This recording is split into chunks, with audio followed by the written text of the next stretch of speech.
अस्सलामु अलैकुम दोस्तों, क्या हाल है? खैरियत है? ठीक है, उम्मीद है खैर खैरियत से होंगे। मैं भी ठीक ठाक हूँ। और इस वक्त मैं आपको थोड़ा सा बताना चाहता हूँ सैक्ड मुलाजमीन का जो केस 29 को लगा हुआ है वो, और ग्रुप लाइफ इंश्योरेंस के बारे में जो लोग मुझे फ़ोन करके पूछ रहे हैं वो बताना चाह रहा हूँ। ठीक है जी। अब इसमें सैक्ड मुलाजमीन का पहले आपको बता दूं कि सैक्ड मुलाजमीन के लिए मैंने आपको बताया था कि chief justice Umar Ata Bandial, sorry chief justice नहीं, सीनियर जज उमर अताब बंदयाल साहब ने ये अपने आर्डर में कर दिया था कि जो लोग भी इसमें पार्टी बनना चाहें रिव्यू पटिशन में वो बन सकते हैं और रिव्यू पटिशन फाइल कर सकते हैं, और उनका केस भी मेन 29 तारीख को लगेगा। ठीक है जी। उस हवाले से मैंने ये पटिशन तैयार कर रहा हूँ। तो जो दोस्त इसमें शामिल होना चाहते हैं, जो चाहे सुप्रीम कोर्ट में पार्टी थे या नहीं थे, ठीक है जी, सुप्रीम कोर्ट के केस में थे या नहीं थे, जो भी सैक्ड मुलाजमीन का मुतासिर है, या दूसरे लफ्ज़ों में जो भी जस्टिस मुशीर आलम, ओए होए बड़ा जुल्म कर गया सर, खुदा की कसम, जो भी जस्टिस मुशीर आलम के फैसले का मुतासिर है, मुतासरीन है, वो मुझसे फौरी तौर पे रब्ता कायम करें, क्योंकि उनका जो केस है वो केस तैयार करके मैंने पहले जमा करवाना है और वो 29 तारीख को लगवाना है। और इसकी खसूसी तौर पे जस्टिस उमर अताब बंदयाल साहब ने इजाज़त दी है, वरना जो रिव्यू होता है वो 30 दिन में होता है।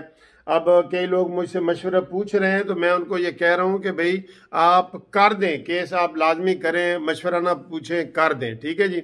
हम बड़े वो नॉमिनल सी फीस के ऊपर बिल्कुल ऐसे बराए नाम सी फीस मैंने रखी हुई है, क्योंकि आप सारे लोग पहले ही सैक्ड मुलाजमीन हैं, मुतासरीन हैं, गरीब लोग हैं, तो उनके लिए हमने वो गरीबाना हिसाब रखा है। तो 29 तारीख को इंशाल्लाह सुप्रीम कोर्ट में मैंने पेश भी होना है उमर अताब बंदयाल साहब के जो बेंच है उसमें, और कोशिश करेंगे कि 29 को हो जाए। तो वैसे उन्होंने कहा है 29, 30, 31, ये फिर डे टू डे हेयरिंग होगी, तो उसमें कोई ऐसा मसला नहीं है। तो आप जो सैक्ड मुलाजमीन वाले मशवरे कर रहे हैं, मशवरे की बजाय मुझे अपना डिसमिसल लेटर और मुझे अपना वो शनाख्ती कार्ड की कापी ये मेरे इसी मोबाइल नंबर पे भेजें, ताकि आप भी उस केस में शामिल हो जाएं। क्योंकि इसमें वैसे तो मैं कह रहा हूं कि ठीक है जी, मेन केस का फैसला होगा तो आपको इसमें हो जाएगा, लेकिन जिस तरह के फैसले आ रहे हैं ना, जिस तरह मैंने आपको बताया कि उमर अताब बंदयाल साहब को हम सब ने कहा कि जी मियाँ बीवी राजी तो क्या करेगा काजी, ये आप आम लोगों को समझाने के लिए कि मुद्दई ने भी कह दिया है कि जी हमें बहाल करो, हुकूमत ने भी कह दिया है बहाल करो, तो फिर उसमें डेट डालने की 29 को डेट बनती थी, कोई तुक नहीं ना बनती थी। लेकिन ऐसे फैसले आ रहे हैं, हम क्या करें। सिर्फ ये रिलीफ उमर अताब बंदयाल ने दिया है कि जो जिस घर में रह रहे हैं ना वो घर खाली ना करे। ठीक है।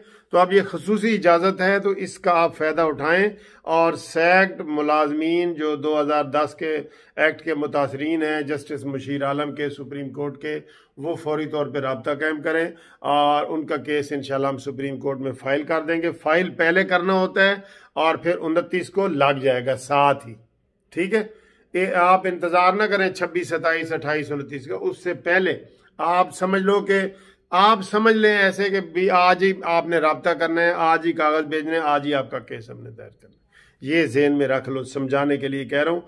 वैसे 29 तक हम इंशाल्लाह कर सकते हैं। अब दूसरा जो ग्रुप इंश्योरेंस का है वो काफ़ी लोग सुना रहे हैं, हम ये कोशिश कर रहे हैं, हमारा तारीख जितने केस मेरे पास आते हैं ना, हम रोज़ाना की बुनियाद पे उनको फाइल करते हैं। ठीक है। वो जमा हो जाते हैं। पहले जस्टिस अमीर भट्टी साहब के पास जो है ना वो लगते थे, वो नोटिस होता था, उस केस का नंबर लग जाता था, डिपार्टमेंट से अभी वो मांग लेते थे, पैरावाइज कमेंट्स मांग लेते थे। अब उन्होंने ये वो सारे इकट्ठे करते जा रहे हैं, क्योंकि अमीर भट्टी साहब माशाल्लाह चीफ जस्टिस बन गए हैं लाहौर हाई कोर्ट के। अब वो केस नहीं सुन रहे, अब उन्होंने बेंच बनाया हुआ है, जो 3 या 4 जजों का बेंच होगा, उसके पास ये सारे केस इकट्ठे लगेंगे, फैसला भी इकट्ठा होगा। अल्हम्दुलिल्लाह 3 सूबों में हमारे हक में फैसला आ गया है।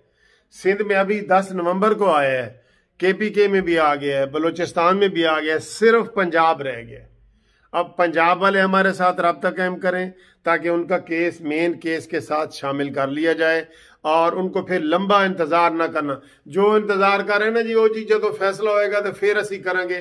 फिर ये नहीं होता कि हर दफा आपको जो है ना उसी तरीके के मौके मिले। आप जो होता है ना वो बहती गंगा में हाथ धो लो, वो सबके साथ ही आपका लग जाएगा। सबके साथ ही जो फैसला होगा ना वो ज्यादा इफेक्टिव होगा। कई दफा बाद में कोई रिवर्स मसले भी आ जाते हैं जो बाद में होते हैं। तो जो जिन्होंने करना है ना फिलहाल उनको ही मिलना है। जब कानून बदल जाता है फिर सबको मिलता है। तो तीनों सूबों में कानून, 2 सूबों में कानून बदल गया है। सिंध में उन्होंने ऑर्डर कर दिया है हुकूमत सिंध को कि अपना कानून बदलो, क्योंकि कानून में यह है कि ड्यूरिंग सर्विस जिसकी डेथ हो जाती है उसको मिलता है, बाकी लोगों को नहीं मिलता। ठीक है, तो अब ये हम कानून तब्दील करवा रहे हैं कि भाई ये अपने पैसे होते हैं जो जमा कराए जाते हैं उनको भी मिले।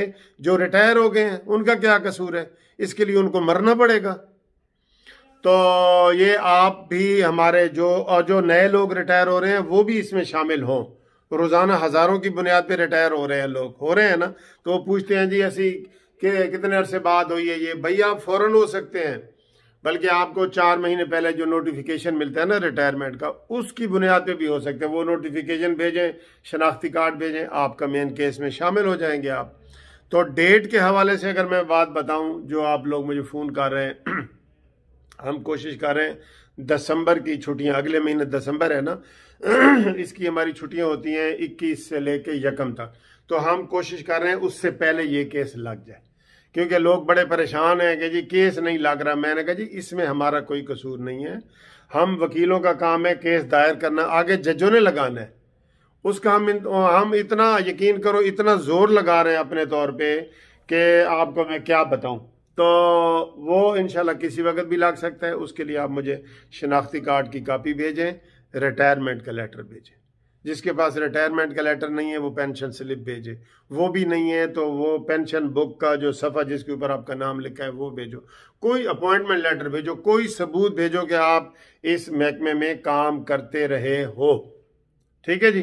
तो इसके लिए फ़ोन नंबर मैंने आपको बताया हुआ है, नाम भी बताया हुआ है, Munsif Awan advocate supreme court, Munsif building 1 Turner road, Lahore high court Lahore. ये मेरा लाहौर का पता है। इसी तरह इस्लामाबाद का भी है, वो उसके बताने की ज़रूरत नहीं है आपको। तो जो फेडरल वाले हैं, फेडरल वाले पूरे पाकिस्तान के, उनका भी फैसला नहीं हुआ। 2 फैसले होने हैं, एक पंजाब का होना है और एक फेडरल वाले का होना है। तो फेडरल वाले, KPK वाले, सिंध वाले, बलोचिस्तान वाले, पंजाब वाले, वो सब राब्ता कायम करें, उनका फैसला होना है। उनका केस भी इस्लामाबाद में मियाँ जस्टिस औरंगजेब साहब के पास जो है वो पेंडिंग पड़ा है। वहाँ 2 जजों के पास केस लगना है और वो भी किसी वक्त भी लग सकता है। अब पड़ेगी आवाज़ और फिर उसका फैसला आ जाएगा। तो अब चूंकि 3 सूबों में हमारे हक में हो चुका है और सुप्रीम कोर्ट का भी मैंने आपको बताया कि पहले KPK की हद तक सुप्रीम कोर्ट में भी आ चुका है हमारे हक में। तो वो इंशाल्लाह ताला ये बिल्कुल करीब है फैसला। आप राब्ता करें और फौरी तौर पे इस केस में शामिल हो जाएं। थोड़ी सी फीस है जो हमने आपको, आप फ़ोन करके करेंगे ना, बता दूंगा। कागज़ भेजने से पहले भी फ़ोन करें और वैसे भी फ़ोन करें। Thank you very much. खुदा हाफिज़।